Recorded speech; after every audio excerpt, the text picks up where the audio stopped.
Welcome back to Nasdaq Trade Talks. I'm your host, Jill Malandrino, global markets reporter at Nasdaq. We're coming to you live from the DC Blockchain Summit at Georgetown University.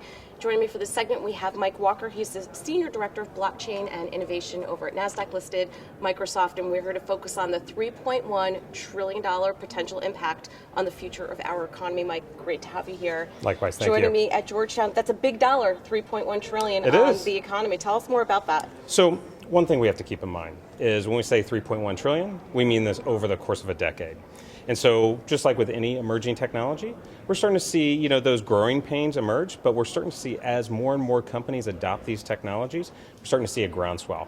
And as that groundswell increases, we see a new way of doing business. So the traditional, how we've done things for the past 30 years, that's all starting to go away. And we're starting to see a new peer-to-peer economy as an example where companies are using blockchain as a great reason to reinvent their business model. So that 3.1 is really about the digital transformation that these companies are making and using blockchain as a key foundational element of that. And year over year, we're going to see more and more of those successes as it becomes more and more public. Yeah, it sounds as if it's putting more accountability into the system, more transparency, and creating a lot more efficiencies, where it sounds like this is where this $3.1 trillion figure is being derived from. Absolutely. And so what we see here is a few things. Number one, we see from a workflow perspective that most companies are still stuck in the analog world, where it requires human beings to go around and verify certain things. So a simple example we use is delivering ice cream. So if you're an ice cream company and you want to make sure your product gets to the local store and you don't give someone food poisoning, we want to make sure that as those goods are transported, that the temperature in the trucks don't go above a certain range so that we don't have a health hazard. Well, today, I have to have a human being check off on a list and say yes. But the challenge is, as we all know, that sometimes that doesn't always happen. Right. And so we see these food issues often happen throughout the marketplace. So with that example, we can put IoT sensors in trucks and have the truck tell that ice cream company if there was a variance and actually hold the driver and the company, the delivery company, accountable. Today, we don't have that. So it's that major switch from that analog world to the digital world. So part of it is tokenization of these assets, but that's only one small part of it. Right. It's really about having that trustworthy data, real time and interactive. And so not only with that simple example, but let's take, for example, something that we use every day, so pharmaceuticals. So pharmaceuticals, believe it or not, I didn't realize this at the beginning, but it's a $200 billion industry for all the counterfeit drug makers. Okay. $200 billion. That is a big dollar amount. And so if you're a company like 3M, as an example, that's a big issue. That's hitting the bottom line. And so what they did is they implemented a solution called Double Trust. And what this essentially does is it uses old school technology like QR codes, right, and integrates that with the blockchain. So now through every step of the supply chain, I can track those drugs. So in theory, I could be at the local drugstore, whatever drugstore it may be, take my phone and scan that QR code and see the integrity and where it's been, etc.